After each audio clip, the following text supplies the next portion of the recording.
L'art de la guerre, Sun Tzu. Article 1 de l'évaluation. Sun Tzu dit « La guerre est d'une importance vitale pour l'État. C'est le domaine de la vie et de la mort. La conservation ou la perte de l'Empire en dépendent. Il est impérieux de le bien régler. » Ne pas faire de sérieuses réflexions sur ce qui le concerne, c'est faire preuve d'une coupable indifférence pour la conservation ou pour la perte de ce qu'on a de plus cher. Et c'est ce qu'on ne doit pas trouver parmi nous.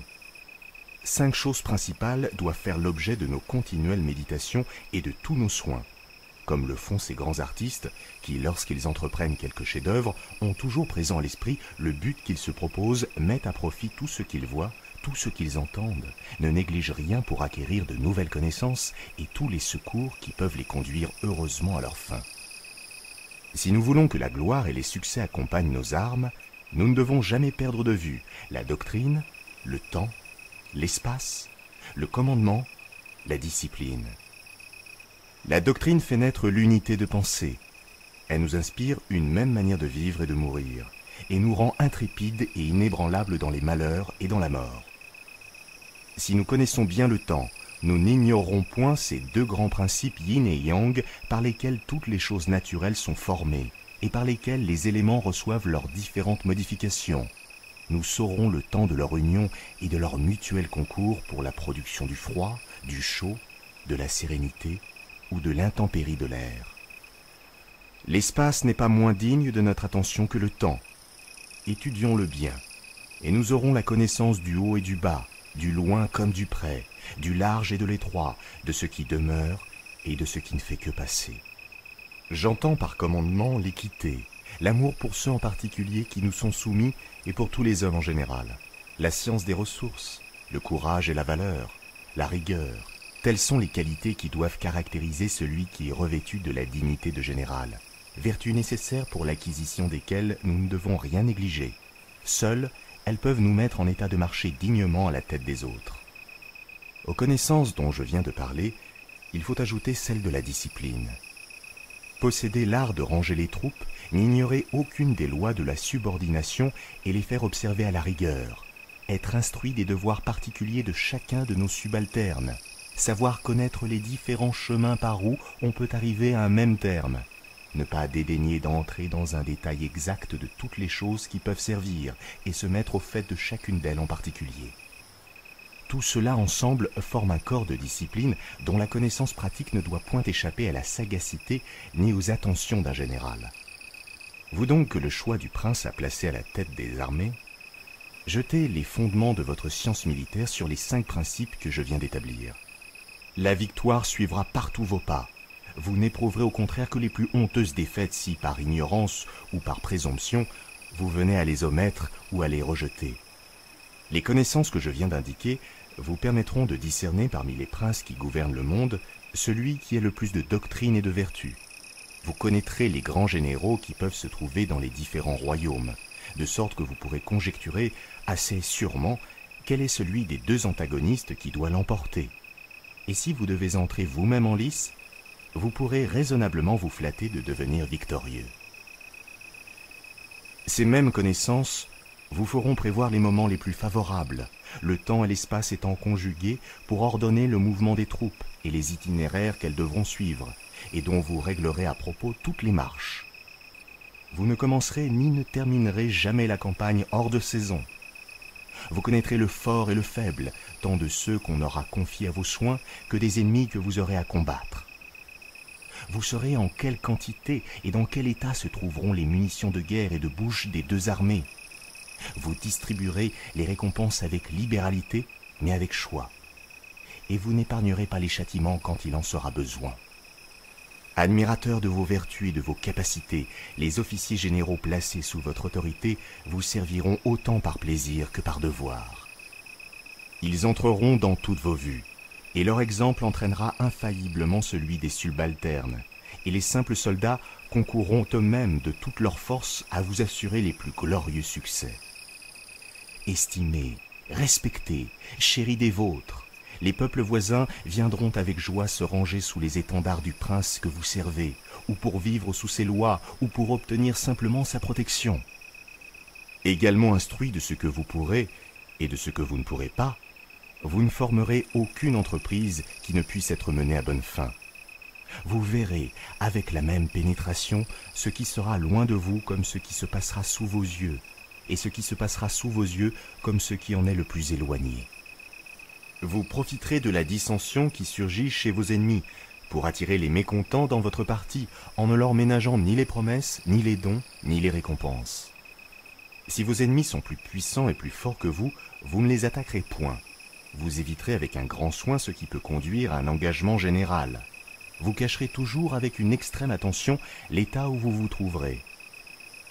Il y aura des occasions où vous vous abaisserez et d'autres où vous affecterez d'avoir peur. Vous feindrez quelquefois d'être faible, afin que vos ennemis, ouvrant la porte à la présomption et à l'orgueil, viennent ou vous attaquer mal à propos, ou se laissent surprendre eux-mêmes et tailler en pièces honteusement. Vous ferez en sorte que ceux qui vous sont inférieurs ne puissent jamais pénétrer vos desseins. Vous tiendrez vos troupes toujours alertes, toujours en mouvement et dans l'occupation, pour empêcher qu'elles ne se laissent amollir par un honteux repos. Si vous prêtez quelque intérêt aux avantages de mes plans, faites en sorte de créer des situations qui contribuent à leur accomplissement. J'entends par situation que le général agisse à bon escient, en harmonie avec ce qui est avantageux, et par là même dispose de la maîtrise de l'équilibre. Toute campagne guerrière doit être réglée sur le semblant. Feignez le désordre, ne manquez jamais d'offrir un appât à l'ennemi pour le leurrer, simulez l'infériorité pour encourager son arrogance, sachez attiser son courroux pour mieux le plonger dans la confusion, sa convoitise le lancera sur vous pour s'y briser. Hâtez vos préparatifs lorsque vos adversaires se concentrent, là où ils sont puissants, évitez-les. Plongez l'adversaire dans d'inextricables épreuves et prolongez son épuisement en vous tenant à distance. Veillez à fortifier vos alliances au dehors et à affermir vos positions au dedans par une politique de soldats paysans. Quel regret que de tout risquer en un seul combat, en négligeant la stratégie victorieuse et faire dépendre le sort de vos armes d'une unique bataille. Lorsque l'ennemi est uni, divisez-le et attaquez là où il n'est point préparé, en surgissant lorsqu'il ne vous attend point. Telles sont les clés stratégiques de la victoire, mais prenez garde de ne point les engager par avance. Que chacun se représente les évaluations faites dans le temple avant les hostilités comme des mesures. Elles disent la victoire lorsqu'elles démontrent que votre force est supérieure à celle de l'ennemi. Elles indiquent la défaite lorsqu'elles démontrent qu'il est inférieur en force. Considérez qu'avec de nombreux calculs, on peut remporter la victoire. Redoutez leur insuffisance. Combien celui qui n'en fait point a peu de chances de gagner? C'est grâce à cette méthode que j'examine la situation et l'issue apparaîtra clairement. Article 2 de l'engagement. Sun Tzu dit « Je suppose que vous commencez la campagne avec une armée de 100 000 hommes, que vous êtes suffisamment pourvus des munitions de guerre et de bouche, que vous avez 2000 chariots, dont 1000 sont pour la course et les autres uniquement pour le transport, que jusqu'à 100 lieues de vous, il y aura partout des vivres pour l'entretien de votre armée, que vous faites transporter avec soin tout ce qui peut servir au raccommodage des armes et des chariots, que les artisans et les autres qui ne sont pas du corps des soldats vous ont déjà précédés ou marchent séparément à votre suite, que toutes les choses qui servent pour des usages étrangers, comme celles qui sont purement pour la guerre, sont toujours à couvert des injures de l'air et à l'abri des accidents fâcheux qui peuvent arriver. Je suppose encore que vous avez 1000 onces d'argent à distribuer aux troupes chaque jour, et que leur solde est toujours payé à temps avec la plus rigoureuse exactitude. Dans ce cas, vous pouvez aller droit à l'ennemi. L'attaquer et le vaincre seront pour vous une même chose. Je dis plus. Ne différez pas de livrer le combat, n'attendez pas que vos armes contractent la rouille, ni que le tranchant de vos épées s'émousse. La victoire est le principal objectif de la guerre. S'il s'agit de prendre une ville, hâtez-vous d'en faire le siège. Ne pensez qu'à cela, dirigez là toutes vos forces. Il faut ici tout brusquer. Si vous y manquez, vos troupes courent le risque de tenir longtemps la campagne, ce qui sera une source de funeste malheur. Les coffres du prince que vous savez s'épuiseront, Vos armes perdues par la rouille ne pourront plus vous servir. L'ardeur de vos soldats se ralentira. Leur courage et leur force s'évanouiront. Les provisions se consumeront et peut-être même vous trouverez-vous réduits aux plus fâcheuses extrémités.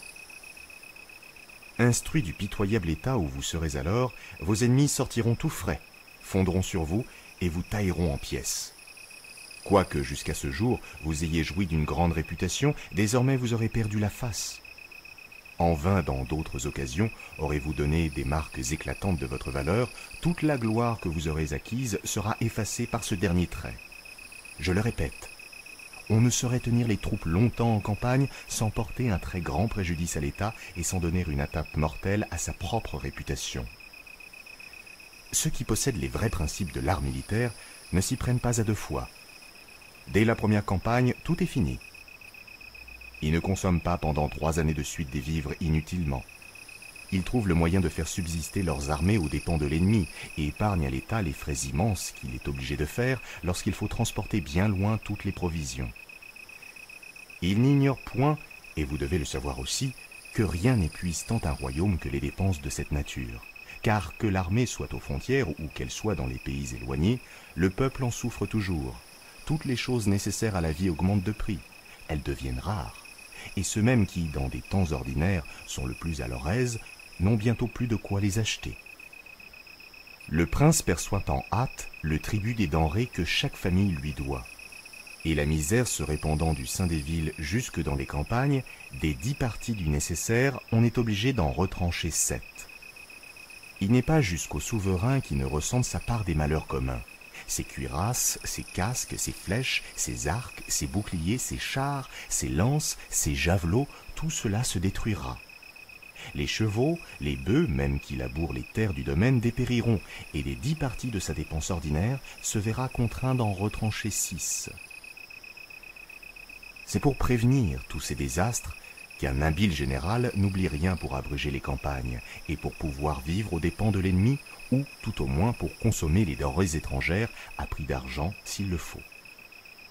Si l'armée ennemie a une mesure de grain dans son camp, ayez-en 20 dans le vôtre. Si votre ennemi a 120 livres de fourrage pour ses chevaux, ayez-en 2400 pour les vôtres. Ne laissez échapper aucune occasion de l'incommoder. Faites-le périr en détail. Trouvez les moyens de l'irriter pour le faire tomber dans quelques pièges. Diminuez ses forces le plus que vous pourrez, en lui faisant faire des diversions, en lui tuant de temps en temps quelques parties, en lui enlevant de ses convois, de ses équipages et d'autres choses qui pourront vous être de quelque utilité.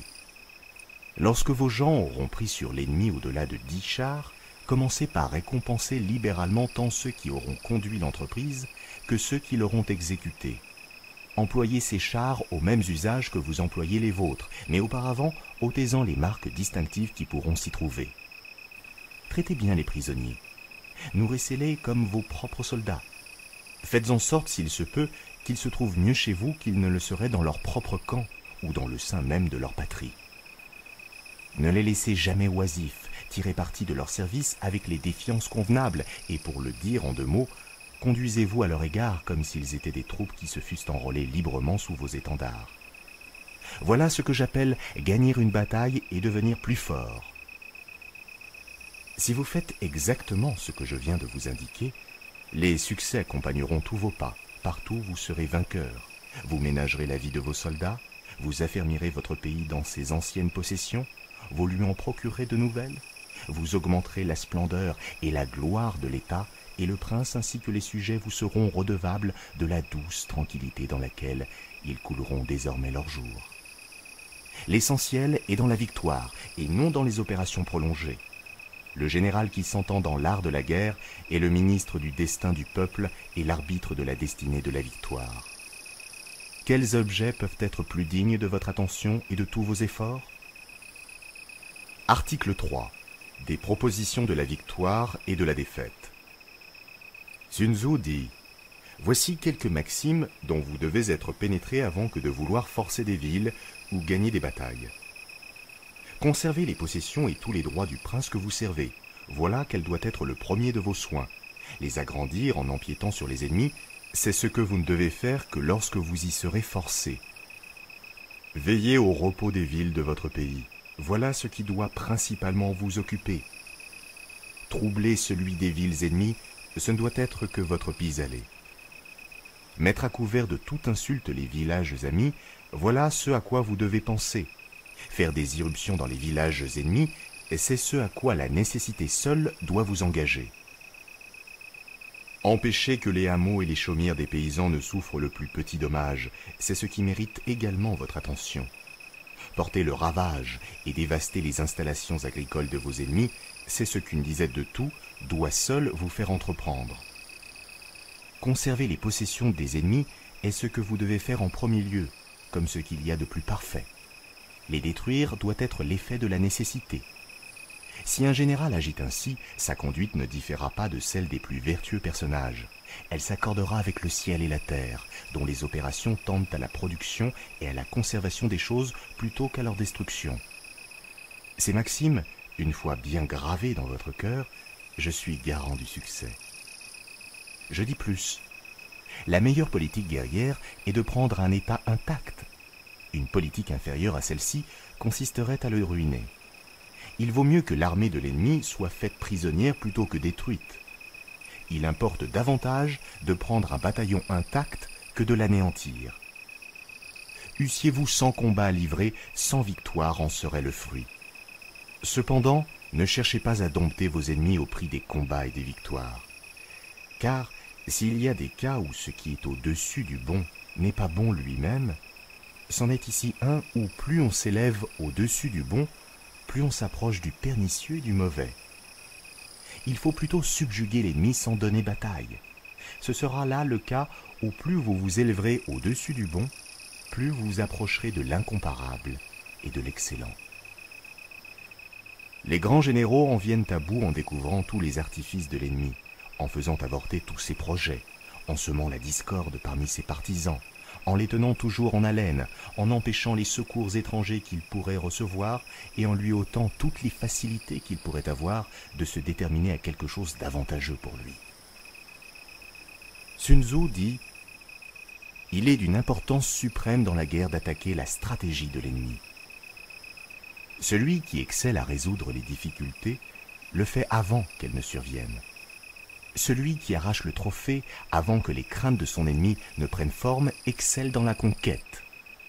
Attaquez le plan de l'adversaire au moment où il naît, puis rompez ses alliances, puis attaquez son armée. La pire des politiques consiste à attaquer les cités. N'y consentez que si aucune autre solution ne peut être mise à exécution. Il faut au moins 3 mois pour préparer les chariots parés pour le combat, les armes nécessaires et l'équipement, et encore 3 mois pour construire des talus le long des murs. Si vous êtes contraint de faire le siège d'une place et de la réduire, disposez de telle sorte vos chars, vos boucliers et toutes les machines nécessaires pour monter à l'assaut que tout soit en bon état lorsqu'il sera temps de l'employer. Faites en sorte surtout que la reddition de la place ne soit pas prolongée au-delà de 3 mois. Si ce terme expirait, vous n'êtes pas encore venu à bout de vos fins, sûrement il y aura eu quelques fautes de votre part.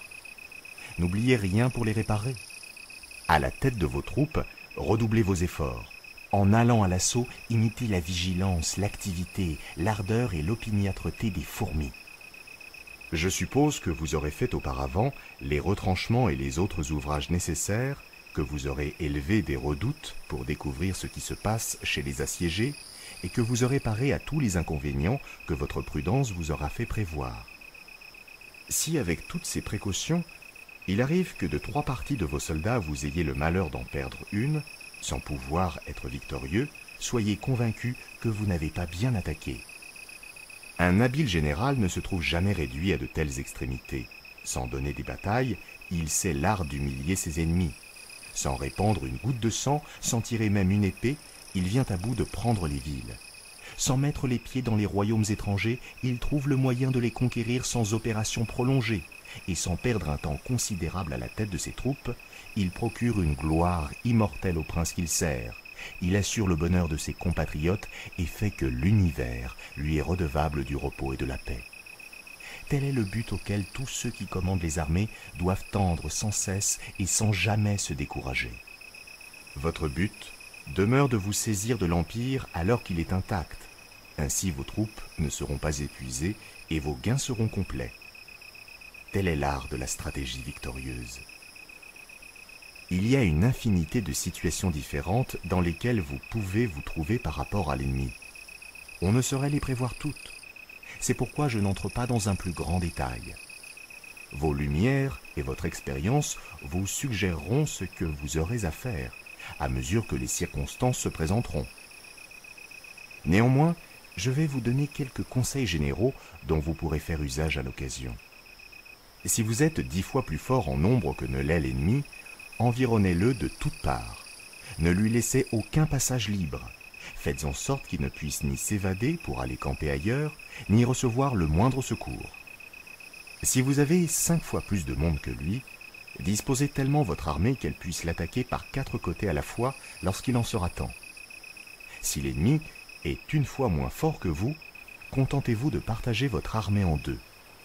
Mais si de part et d'autre il y a une même quantité de monde, tout ce que vous pourrez faire, c'est de hasarder le combat. Si, au contraire, vous êtes moins fort que lui, soyez continuellement sur vos gardes. La plus petite faute serait de la dernière conséquence pour vous. Tâchez de vous mettre à l'abri, et évitez autant que vous le pourrez d'en venir aux mains avec lui. La prudence et la fermeté d'un petit nombre de gens peuvent venir à bout de lasser et de dompter même une nombreuse armée. Ainsi, vous êtes à la fois capable de vous protéger et de remporter une victoire complète. Celui qui est à la tête des armées peut se regarder comme le soutien de l'État, et il l'est en effet. S'il est tel qu'il doit être, le royaume sera dans la prospérité. Si au contraire, il n'a pas les qualités nécessaires pour remplir dignement le poste qu'il occupe, le royaume en souffrira infailliblement et se trouvera peut-être réduit à 2 doigts de sa perte. Un général ne peut bien servir l'État que d'une façon, mais il peut lui porter un très grand préjudice de bien des manières différentes. Il faut beaucoup d'efforts et une conduite que la bravoure et la prudence accompagnent constamment pour pouvoir réussir. Il ne faut qu'une faute pour tout perdre. Et parmi les fautes qu'il peut faire, de combien de sortes n'y en a-t-il pas? S'il lève des troupes hors de saison, s'il les fait sortir lorsqu'il ne faut pas qu'elles sortent, s'il n'a pas une connaissance exacte des lieux où il doit les conduire, s'il leur fait faire des campements désavantageux, s'il les fatigue hors de propos, s'il les fait revenir sans nécessité, s'il ignore les besoins de ceux qui composent son armée, s'il ne sait pas le genre d'occupation auquel chacun d'eux s'exerçait auparavant, afin d'en tirer parti suivant leurs talents, s'il ne connaît pas le fort et le faible de ses gens, s'il n'a pas lieu de compter sur leur fidélité, s'il ne fait pas observer la discipline dans toute la rigueur, s'il manque du talent de bien gouverner, s'il est irrésolu et s'il chancelle dans les occasions où il faut prendre tout à coup son parti, s'il ne fait pas dédommager à propos ses soldats lorsqu'ils auront eu à souffrir, s'il permet qu'ils soient vexés sans raison par leurs officiers, s'il ne sait pas empêcher les dissensions qui pourraient naître parmi les chefs. Un général qui tomberait dans ces fautes rendrait l'armée boiteuse, épuiserait d'hommes et de vivres le royaume et deviendrait lui-même la honteuse victime de son incapacité. Sun Tzu dit « Dans le gouvernement des armées, il y a 7 mots. 1. Imposer des ordres pris en cours selon le bon plaisir du prince. 2. Rendre les officiers perplexes en dépêchant des émissaires ignorant les affaires militaires. 3. Mêler les règlements propres à l'ordre civil et à l'ordre militaire. 4. Confondre la rigueur nécessaire au gouvernement de l'État et la flexibilité que requiert le commandement des troupes. 5. Partager la responsabilité aux armées. 6. Faire naître la suspicion qui engendre le trouble. Une armée confuse conduite à la victoire de l'autre. 7. Attendre les ordres en toutes circonstances. C'est comme informer un supérieur que vous voulez éteindre le feu. Avant que l'ordre ne vous parvienne, les cendres sont déjà froides. Pourtant, il est dit dans le code que l'on doit en référer à l'inspecteur en ces matières. Comme si, en baptisant une maison sur le bord de la route, on prenait conseil de ceux qui passent. Le travail ne serait pas encore achevé. Tel est mon enseignement. Nommer appartient au domaine réservé au souverain, décider de la bataille à celui du général. Un prince de caractère doit choisir l'homme qui convient, le revêtir de responsabilité et attendre les résultats.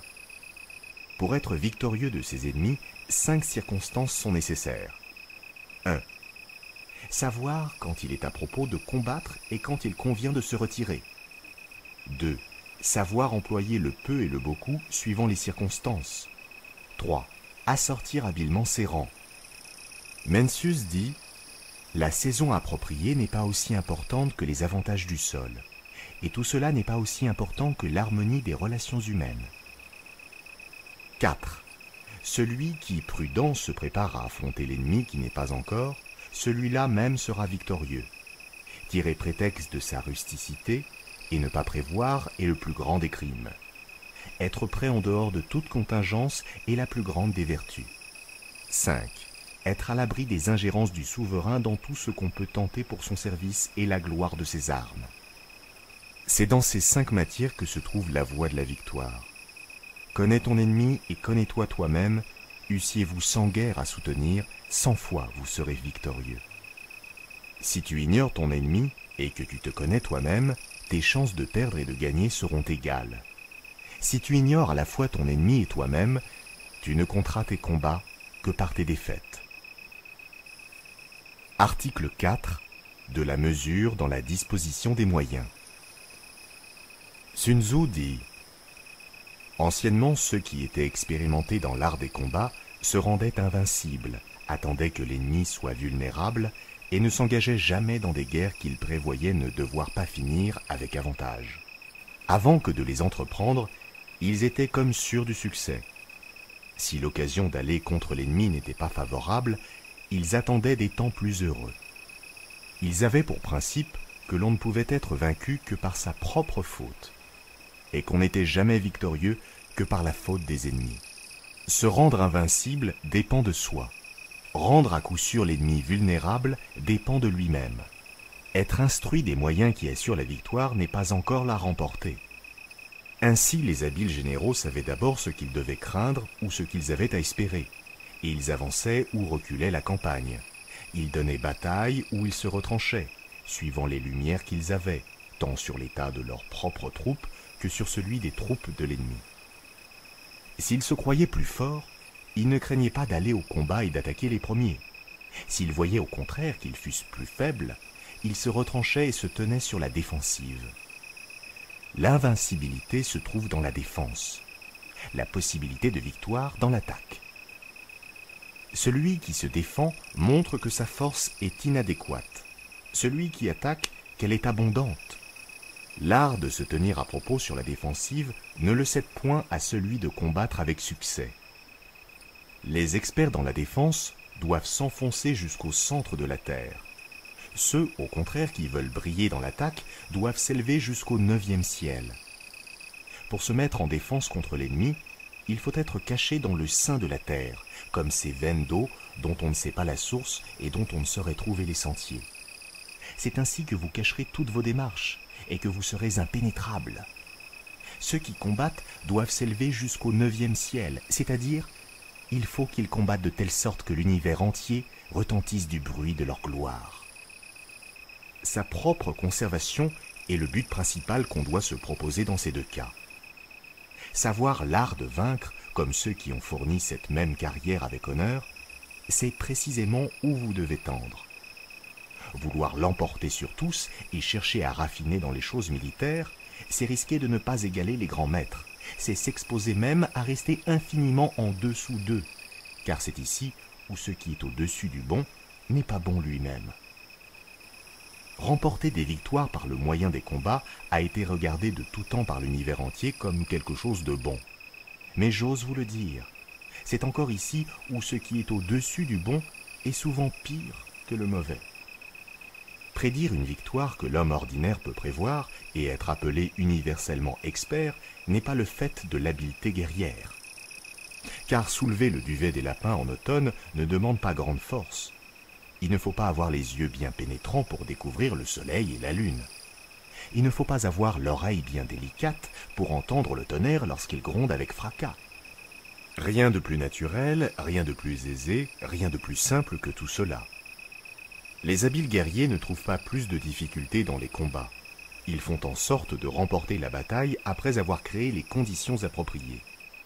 Ils ont tout prévu. Ils ont paré de leur part à toutes les éventualités. Ils savent la situation des ennemis.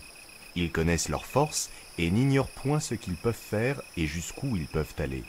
La victoire est une suite naturelle de leur savoir. Aussi les victoires remportées par un maître dans l'art de la guerre ne lui rapportaient ni la réputation de sage, ni le mérite d'homme de valeur. Qu'une victoire soit obtenue avant que la situation ne se soit cristallisée, voilà ce que le commun ne comprend pas. C'est pourquoi l'auteur de la prise n'est pas revêtu de quelque réputation de sagacité. Avant que la lame de son glaive ne soit recouverte de sang, l'état ennemi s'est déjà soumis. Si vous subjuguez votre ennemi sans livrer combat, ne vous estimez pas homme de valeur. Tels étaient nos anciens. Rien ne leur était plus aisé que de vaincre. Aussi ne croyaient-ils pas que les 20 titres de vaillants, de héros, d'invincibles fussent un tribut d'éloge qu'ils eussent mérité. Ils n'attribuaient leur succès qu'aux soins extrêmes qu'ils avaient eu d'éviter jusqu'à la plus petite faute. Éviter jusqu'à la plus petite faute veut dire que, quoi qu'ils fassent, ils s'assurent la victoire. Ils conquièrent un ennemi qui a déjà subi la défaite. Dans les plans, jamais un déplacement inutile. Dans la stratégie, jamais un pas de fait en vain. Le commandant habile prend une position telle qu'il ne peut subir une défaite. Il ne manque aucune circonstance propre à lui garantir la maîtrise de son ennemi. Une armée victorieuse remporte l'avantage avant d'avoir cherché la bataille. Une armée vouée à la défaite combat dans l'espoir de gagner. Ceux qui sont zélés dans l'art de la guerre cultivent le Tao et préservent les régulations. Ils sont donc capables de formuler des politiques de victoire. Avant que d'en venir au combat, ils tâchaient d'humilier leurs ennemis, ils les mortifiaient, ils les fatiguaient de 1000 manières. Leur propre camp était des lieux toujours à l'abri de toute insulte, des lieux toujours à couvert de toute surprise, des lieux toujours impénétrables. Ces généraux croyaient que pour vaincre, il fallait que les troupes demandassent le combat avec ardeur, et ils étaient persuadés que, lorsque ces mêmes troupes demandaient la victoire avec empressement, il arrivait ordinairement qu'elles étaient vaincues. Ils ne veulent point dans les troupes une confiance trop aveugle, une confiance qui dégénère en présomption. Les troupes qui demandent la victoire sont des troupes ou amollies par la paresse, ou timides, ou présomptueuses. Des troupes, au contraire, qui, sans penser à la victoire, demandent le combat, sont des troupes endurcies au travail, des troupes vraiment aguerries, des troupes toujours sûres de vaincre. C'est ainsi que, d'un ton assuré, ils osaient prévoir les triomphes ou les défaites, avant même que d'avoir fait un pas pour s'assurer des uns ou pour se préserver des autres. Maintenant, voici les 5 éléments de l'art de la guerre. 1. La mesure de l'espace. 2. L'estimation des quantités. 3. Les règles de calcul. 4. Les comparaisons. 5. Les chances de victoire. Les mesures de l'espace sont dérivées du terrain. Les quantités dérivent de la mesure. Les chiffres émanent des quantités. Les comparaisons découlent des chiffres. Et la victoire est le fruit des comparaisons. C'est par la disposition des forces qu'un général victorieux est capable de mener son peuple au combat, tels les eaux contenues qui, soudain relâchées, plongent dans un abîme sans fond. Vous donc, qui êtes à la tête des armées, n'oubliez rien pour vous rendre digne de l'emploi que vous exercez. Jetez les yeux sur les mesures qui contiennent les quantités et sur celles qui déterminent les dimensions. Rappelez-vous les règles de calcul. Considérez les effets de la balance. La victoire n'est que le fruit d'une supputation exacte. Les considérations sur les différentes mesures vous conduiront à la connaissance de ce que la Terre peut offrir d'utile pour vous. Vous saurez ce qu'elle produit, et vous profiterez toujours de ses dons. Vous n'ignorez point les différentes routes qu'il faudra tenir pour arriver sûrement au terme que vous vous serez proposé. Par le calcul, estimez si l'ennemi peut être attaqué, et c'est seulement après cela que la population doit être mobilisée et les troupes levées. Apprenez à distribuer toujours à propos les munitions de guerre et de bouche, à ne jamais donner dans les excès du trop ou du trop peu. Enfin, si vous rappelez dans votre esprit les victoires qui ont été emportées en différents temps et toutes les circonstances qui les ont accompagnées, vous n'ignorez point les différents usages qu'on en aura faits, et vous saurez quels sont les avantages qu'elles auront procurés, ou quels sont les préjudices qu'elles auront portés aux vainqueurs eux-mêmes. Un Y surpasse un tchou. Dans les plateaux d'une balance, le Y emporte le tchou. Soyez à vos ennemis ce que le Y est au tchou. Après un premier avantage, n'allez pas vous endormir ou vouloir donner à vos troupes un repos hors de saison. Poussez votre pointe avec la même rapidité qu'un torrent qui se précipiterait de 1000 toises de haut. Que votre ennemi n'ait pas le temps de se reconnaître et ne pensez à recueillir les fruits de votre victoire que lorsque sa défaite entière vous aura mis en état de le faire sûrement avec loisir et tranquillité. Article 5 de la contenance. Sun Tzu dit « Généralement, le commandement du grand nombre est le même que pour le petit nombre. Ce n'est qu'une question d'organisation. Contrôler le grand et le petit nombre n'est qu'une seule et même chose. Ce n'est qu'une question de formation et de transmission des signaux. Ayez les noms de tous les officiers tant généraux que subalternes. Inscrivez-les dans un catalogue à part avec la note des talents et de la capacité de chacun d'eux afin de pouvoir les employer avec avantage lorsque l'occasion sera venue. Faites en sorte que tous ceux que vous devez commander soient persuadés que votre principale attention est de les préserver de tout dommage. Les troupes que vous ferez avancer contre l'ennemi doivent être comme des pierres que vous lanceriez contre des œufs. De vous à l'ennemi, il ne doit y avoir d'autre différence que celle du fort au faible, du vide au plein. La certitude de subir l'attaque de l'ennemi sans subir une défaite est fonction de la combinaison entre l'utilisation directe et indirecte des forces. Usez généralement des forces directes pour engager la bataille et des forces indirectes pour remporter la décision. Les ressources de ceux qui sont habiles dans l'utilisation des forces indirectes sont aussi infinies que celles des cieux et de la terre, et aussi inépuisables que le cours des grandes rivières. Attaquez à découvert, mais soyez vainqueurs en secret. Voilà, en peu de mots, en quoi consiste l'habileté et toute la perfection même du gouvernement des troupes. Le grand jour et les ténèbres, l'apparent et le secret, voilà tout l'art. Ceux qui le possèdent sont comparables au ciel et à la terre, dont les mouvements ne sont jamais sans effet. Ils ressemblent aux fleuves et aux mers dont les eaux ne sauraient tarir. Fussent-ils plongés dans les ténèbres de la mort, ils peuvent revenir à la vie, comme le soleil et la lune. Ils ont le temps où il faut se montrer et celui où il faut disparaître. Comme les 4 saisons, ils ont les variétés qui leur conviennent. Comme les 5 tons de la musique, comme les 5 couleurs, comme les 5 goûts, ils peuvent aller à l'infini. Car qui a jamais entendu tous les airs qui peuvent résulter de la différente combinaison des tons? Qui a jamais vu tout ce que peuvent présenter les couleurs différemment nuancées? Qui a jamais savouré tout ce que les goûts différemment tempérés peuvent offrir d'agréable ou de piquant? On n'assigne cependant que 5 couleurs et 5 sortes de goûts. Dans l'art militaire et dans le bon gouvernement des troupes, il n'y a certes que 2 sortes de forces. Leur combinaison étant sans limite, personne ne peut toutes les comprendre. Ces forces sont mutuellement productives et agissent entre elles. Ce serait dans la pratique une chaîne d'opérations dont on ne saurait voir le bout, tels ces anneaux multiples et entremêlés qu'il faut assembler pour former un annulaire. C'est comme une roue en mouvement qui n'a ni commencement ni fin. Dans l'art militaire, chaque opération particulière a des parties qui demandent le grand jour et des parties qui veulent les ténèbres du secret. Vouloir les assigner, cela ne se peut. Les circonstances peuvent seules les faire connaître et les déterminer.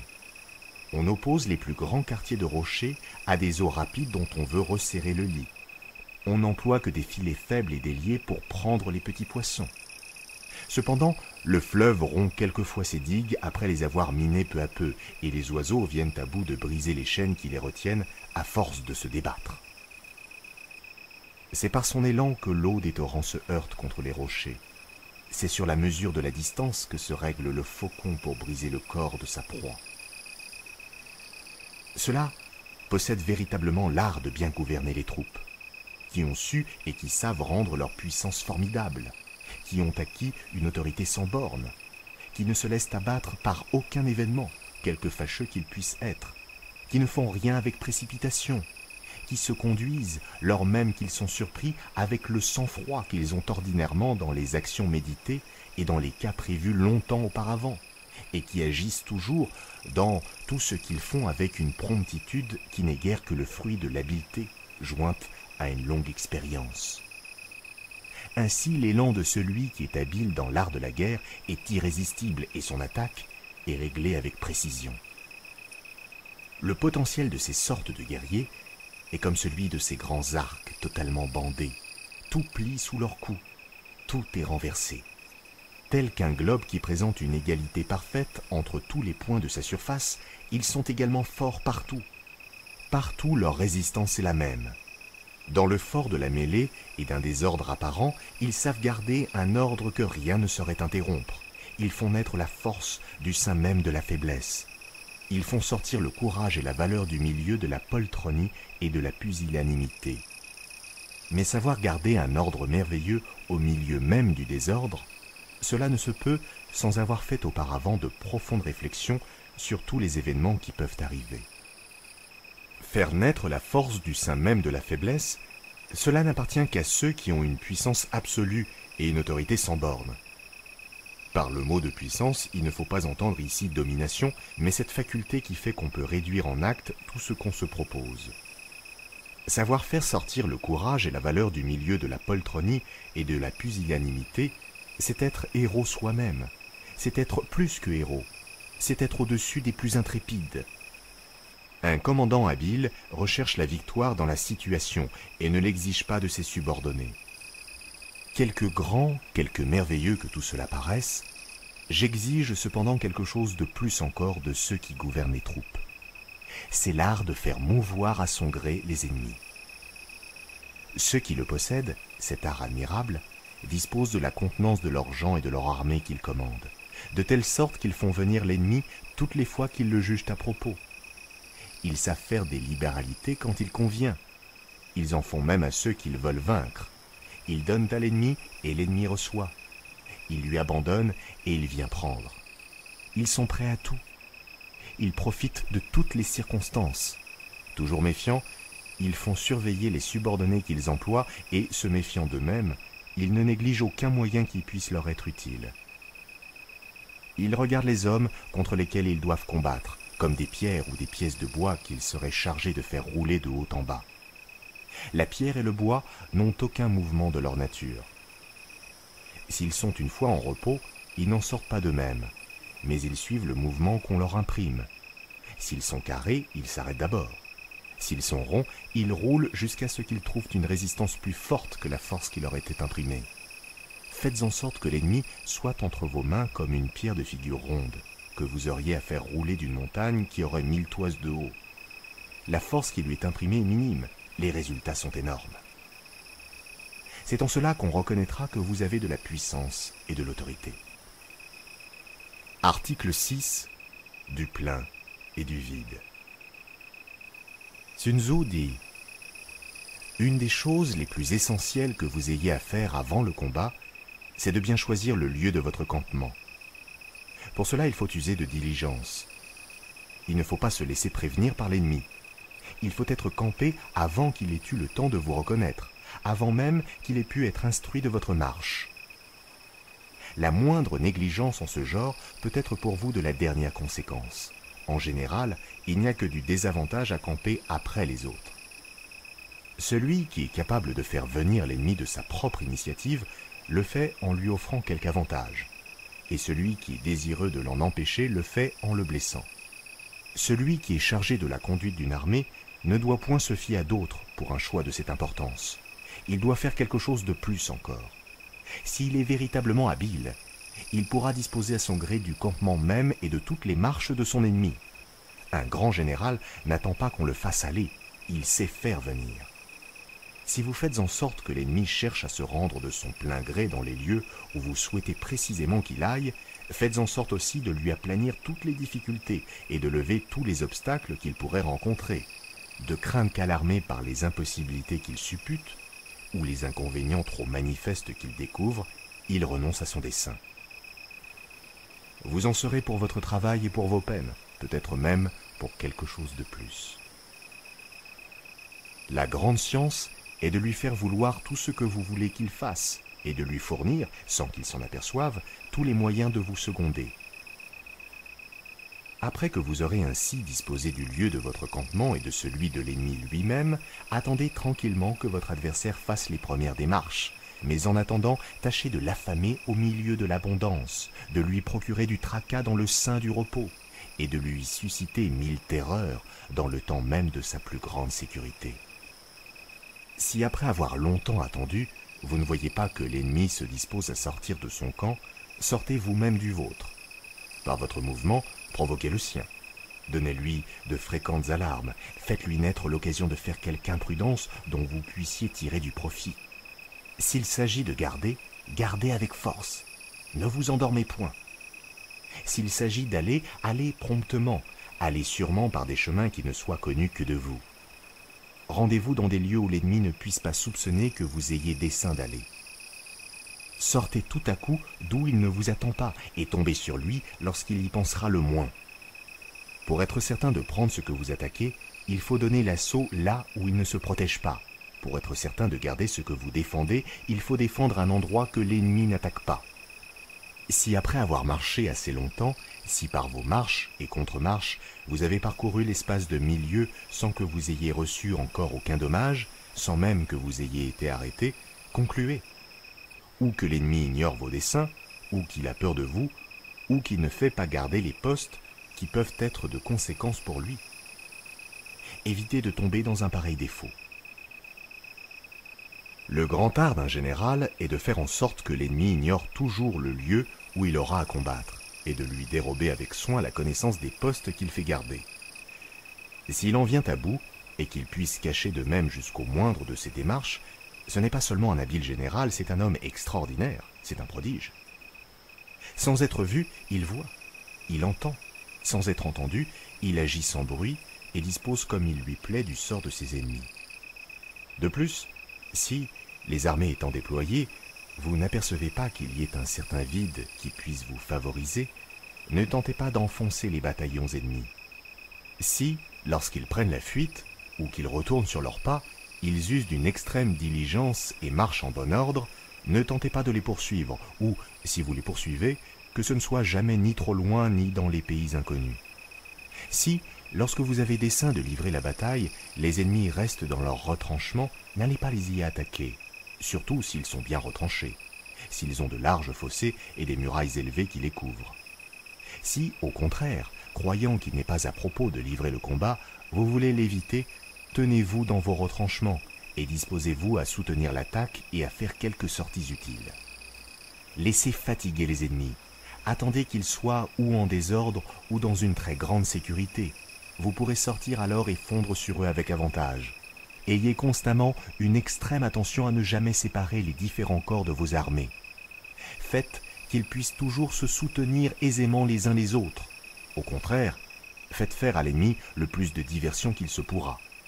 S'ils se partagent en 10 corps, attaquez chacun d'eux séparément avec votre armée tout entière. C'est le véritable moyen de combattre toujours avec avantage. De cette sorte, quelque petite que soit votre armée, le grand nombre sera toujours de votre côté. Que l'ennemi ne sache jamais comment vous avez l'intention de le combattre, ni la manière dont vous vous disposez à l'attaquer ou à vous défendre. Car s'il se prépare au front, ses arrières seront faibles. S'il se prépare à l'arrière, son front sera fragile. S'il se prépare à sa gauche, sa droite sera vulnérable. S'il se prépare à sa droite, sa gauche sera faiblie. Et s'il se prépare en tout lieu, il sera partout en défaut. S'il l'ignore absolument, il fera de grands préparatifs, il tâchera de se rendre fort de tous les côtés, il divisera ses forces et c'est justement ce qui fera sa perte. Pour vous, n'en faites pas de même, que vos principales forces soient toutes du même côté. Si vous voulez attaquer de front, faites choix d'un secteur et mettez à la tête de vos troupes tout ce que vous avez de meilleur. On résiste rarement à un premier effort, comme au contraire, on se relève difficilement quand on vient d'abord du dessous. L'exemple des braves suffit pour encourager les plus lâches. Ceux-ci suivent sans peine le chemin qu'on leur montre, mais ils ne sauraient eux-mêmes le frayer. Si vous voulez faire donner l'aile gauche, tournez tous vos préparatifs de ce côté-là, et mettez à l'aile droite ce que vous avez de plus faible. Mais si vous voulez vaincre par l'aile droite, que ce soit à l'aile droite aussi que soient vos meilleures troupes et toute votre attention. Celui qui dispose de peu d'hommes doit se préparer contre l'ennemi. Celui qui en a beaucoup doit faire en sorte que l'ennemi se prépare contre lui. Ce n'est pas tout. Comme il est essentiel que vous connaissiez à fond le lieu où vous devez combattre, il n'est pas moins important que vous soyez instruit du jour, de l'heure, du moment même du combat. C'est une affaire de calcul sur laquelle il ne faut pas vous négliger. Si l'ennemi est loin de vous, sachez jour par jour le chemin qu'il fait, suivez-le pas à pas, quoiqu'en apparence vous restiez immobile dans votre camp. Voyez tout ce qu'il fait, quoique vos yeux ne puissent pas aller jusqu'à lui. Écoutez tous les discours, quoique vous soyez hors de portée de l'entendre. Soyez témoin de toute sa conduite, entrez même dans le fond de son cœur pour y lire ses craintes ou ses espérances. Pleinement instruit de tous ses desseins, de toutes ses marches, de toutes ses actions, vous le ferez venir chaque jour précisément où vous voulez qu'il arrive.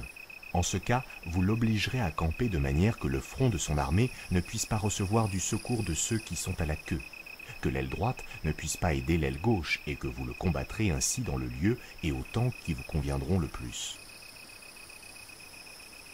Avant le jour déterminé pour le combat, ne soyez ni trop loin ni trop près de l'ennemi. L'espace de quelques lieues seulement est le terme qui doit vous en approcher le plus. Et 10 lieues entières sont le plus grand espace que vous deviez laisser entre votre armée et la sienne.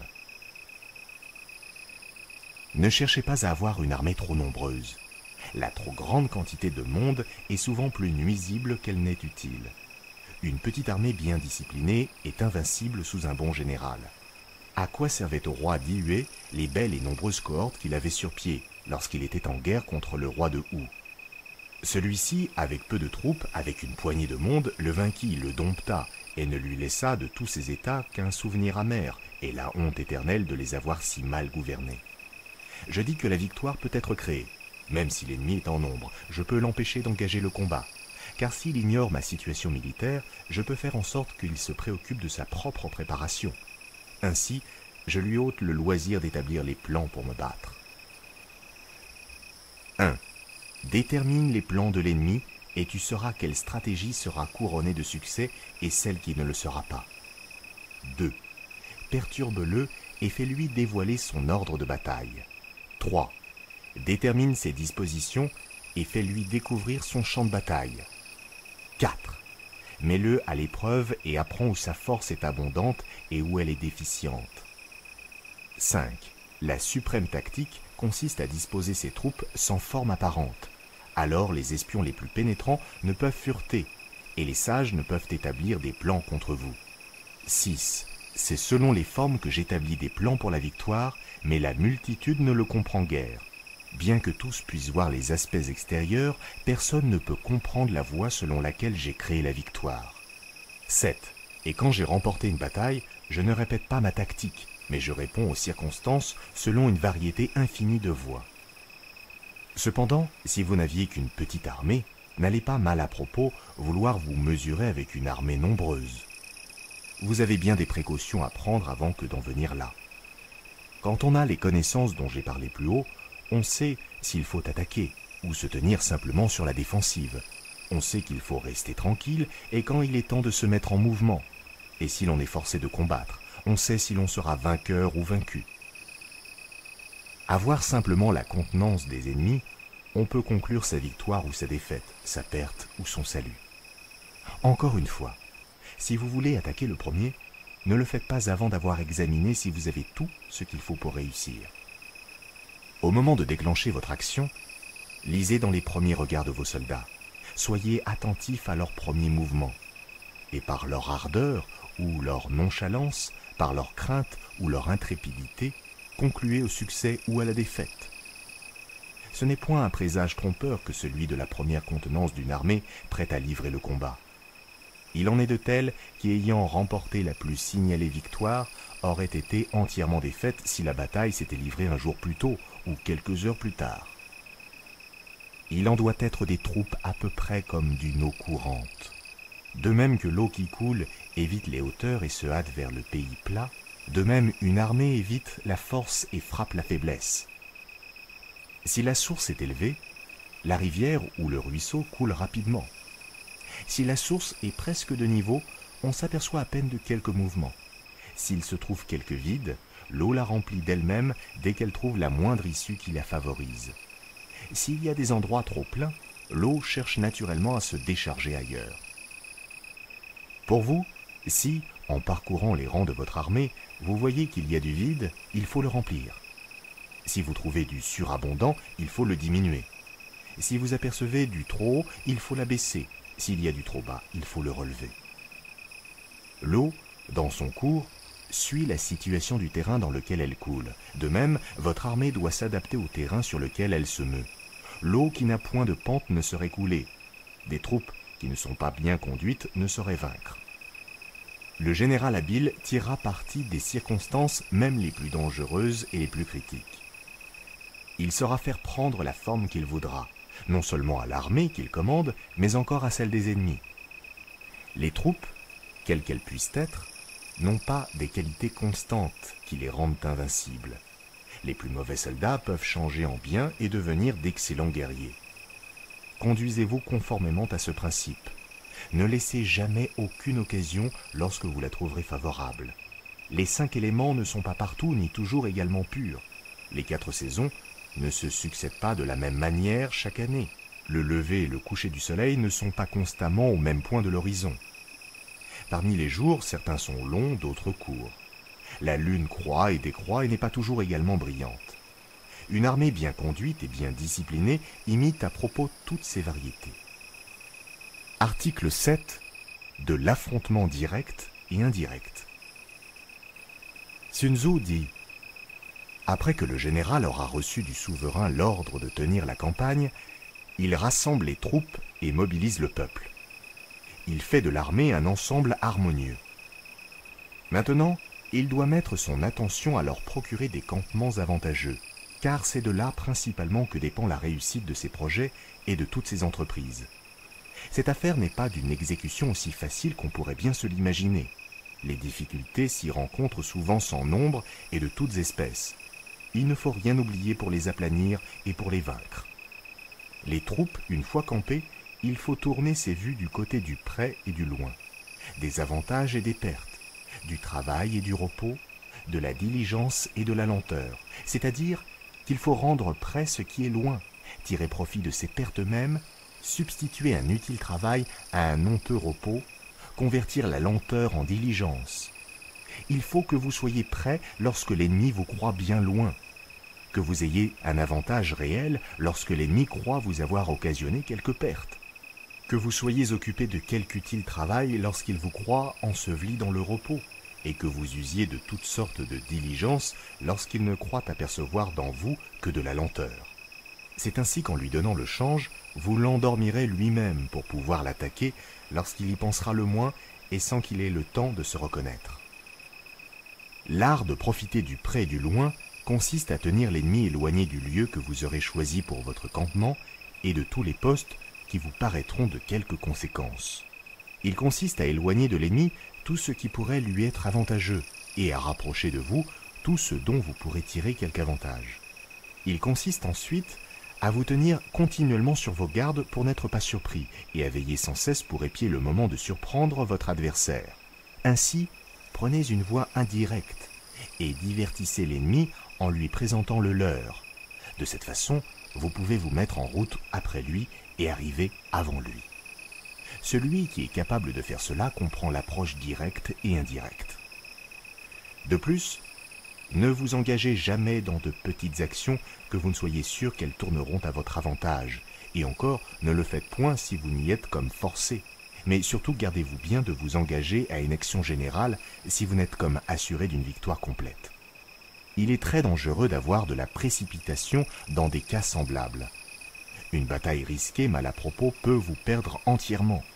Le moins qu'il puisse vous arriver, si l'événement en est douteux, ou que vous ne réussissiez qu'à demi, c'est de vous voir frustré de la plus grande partie de vos espérances et de ne pouvoir parvenir à vos fins. Avant que d'en venir à un combat définitif, il faut que vous l'ayez prévu. et que vous y soyez préparé depuis longtemps. Ne comptez jamais sur le hasard dans tout ce que vous ferez en ce genre. Après que vous aurez résolu de livrer la bataille, et que les préparatifs en seront déjà faits, laissez en lieu de sûreté tout le bagage inutile. Faites dépouiller vos gens de tout ce qui pourrait les embarrasser ou les surcharger. De leurs armes même, ne leur laissez que celles qu'ils peuvent porter aisément. Veillez, lorsque vous abandonnez votre camp dans l'espoir d'un avantage probable, à ce que celui-ci soit supérieur aux approvisionnements que vous abandonnez sûrement. Si vous devez aller un peu plus loin, marchez jour et nuit.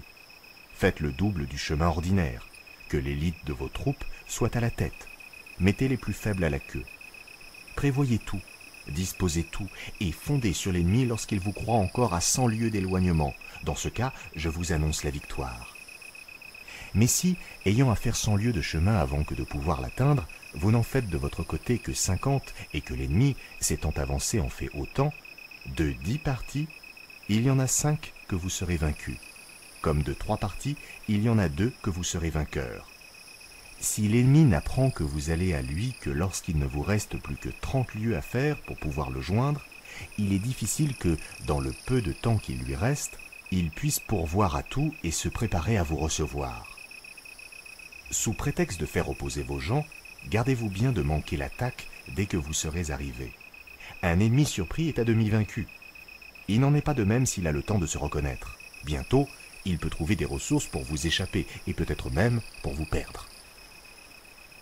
Ne négligez rien du tout ce qui peut contribuer au bon ordre, à la santé et à la sûreté de vos gens tant qu'ils seront sous votre conduite. Ayez grand soin que les armes de vos soldats soient toujours en bon état. Faites en sorte que les vivres soient sains et ne leur manquent jamais. Ayez attention à ce que les provisions soient abondantes et rassemblées à temps, car si vos troupes sont mal préparées, s'il y a 10 aides de vivres dans le camp, et si vous n'avez pas d'avance toutes les provisions nécessaires, il est difficile que vous puissiez réussir. N'oubliez pas d'entretenir des intelligences secrètes avec les ministres étrangers, et soyez toujours instruits des desseins que peuvent avoir les princes alliés ou tributaires, des intentions bonnes ou mauvaises de ceux qui peuvent influer sur la conduite du maître que vous servez, et vous attirer vos ordres ou des défenses qui pourraient traverser vos projets et rendre par là tous vos soins inutiles.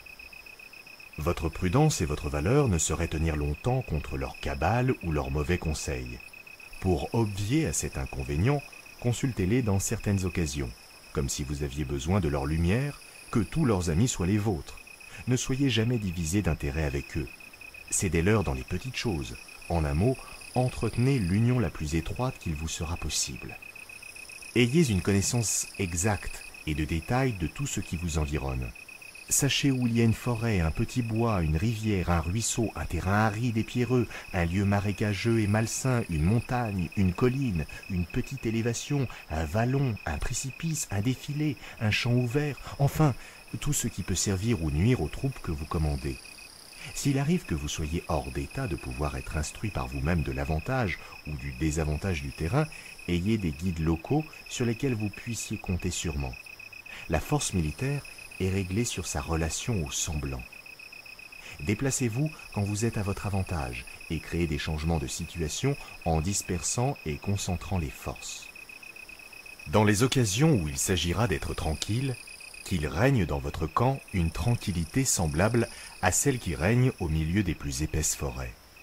Lorsque, au contraire, il s'agira de faire des mouvements et du bruit, imitez le fracas du tonnerre.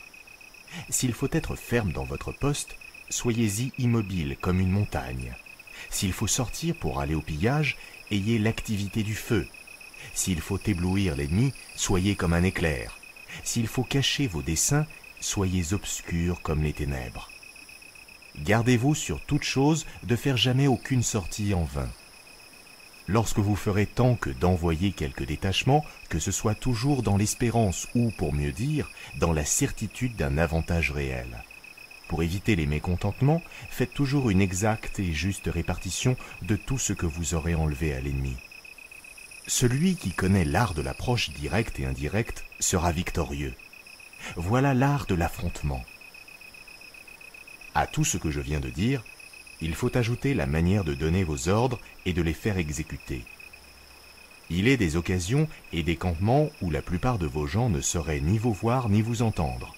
Les tambours, les étendards et les drapeaux peuvent suppléer à votre voix et à votre présence. Instruisez vos troupes de tous les signaux que vous pouvez employer.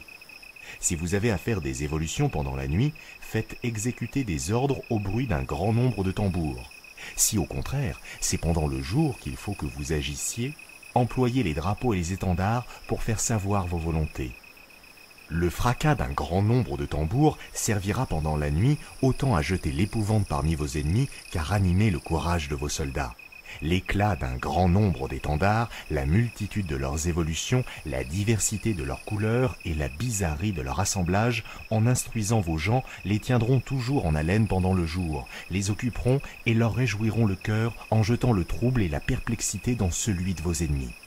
Ainsi, outre l'avantage que vous aurez de faire savoir promptement toutes vos volontés à votre armée entière dans le même moment, vous aurez encore celui de lasser votre ennemi, en le rendant attentif à tout ce qu'il croit que vous voulez entreprendre, de lui faire naître des doutes continuels sur la conduite que vous devez tenir et de lui inspirer d'éternelles frayeurs.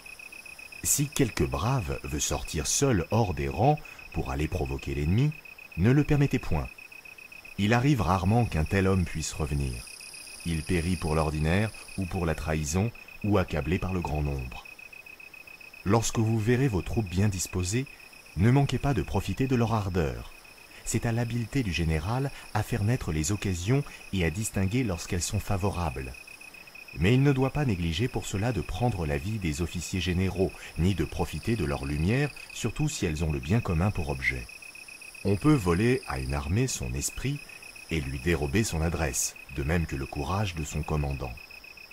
Au petit matin, les esprits sont pénétrants. Durant la journée, ils s'alanguissent et le soir, ils rentrent à la maison. Mais Yao Chen dit que matin, journée et soir représentent les phases d'une longue campagne. Lors donc que vous voudrez attaquer l'ennemi, choisissez, pour le faire avec avantage, le temps où les soldats sont censés devoir être faibles ou fatigués.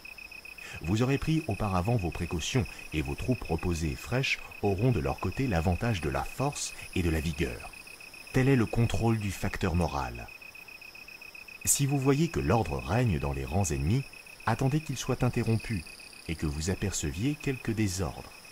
Si leur trop grande proximité vous offusque ou vous gêne, éloignez-vous afin de vous placer dans des dispositions plus sereines. Tel est le contrôle du facteur mental. Si vous voyez qu'ils ont de l'ardeur, attendez qu'elles se ralentissent et qu'ils soient accablés sous le poids de l'ennui ou de la fatigue. Tel est le contrôle du facteur physique. S'ils se sauvent sur des lieux élevés, ne les y poursuivez point. Si vous êtes vous-même dans des lieux peu favorables, ne soyez pas longtemps sans changer de situation. N'engagez pas le combat lorsque l'ennemi déploie ses bannières bien rangées et de formation en rang impressionnant. Voilà le contrôle des facteurs de changement des circonstances. Si, réduits au désespoir, ils viennent pour vaincre ou pour périr, évitez leur rencontre. À un ennemi encerclé, vous devez laisser une voie de sortie. Si les ennemis réduits à l'extrémité abandonnent leur camp et veulent se frayer un chemin pour aller camper ailleurs, ne les arrêtez pas. S'ils sont agiles et lestes, ne courez pas après eux. S'ils manquent de tout, prévenez leur désespoir. Ne vous acharnez pas sur un ennemi aux abois. Voilà à peu près ce que j'avais à vous dire sur les différents avantages que vous devez tâcher de vous procurer lorsqu'à la tête d'une armée vous aurez à vous mesurer avec des ennemis qui, peut-être aussi prudents et aussi vaillants que vous, ne pourraient être vaincus si vous n'usez de votre part des petits stratagèmes dont je viens de parler. Article 8. Des 9 changements. Sun Tzu dit « Ordinairement, l'emploi des armées relève du commandant en chef, après que le souverain l'a mandaté pour mobiliser le peuple et assembler l'armée. 1. Si vous êtes dans des lieux marécageux, dans les lieux où il y a à craindre les inondations, dans les lieux couverts d'épaisses forêts ou de montagnes escarpées, dans des lieux déserts et arides, dans des lieux où il n'y a que des rivières et des ruisseaux, dans des lieux enfin d'où vous ne puissiez aisément tirer du secours et où vous ne seriez appuyé d'aucune façon, tâchez d'en sortir le plus promptement qu'il vous sera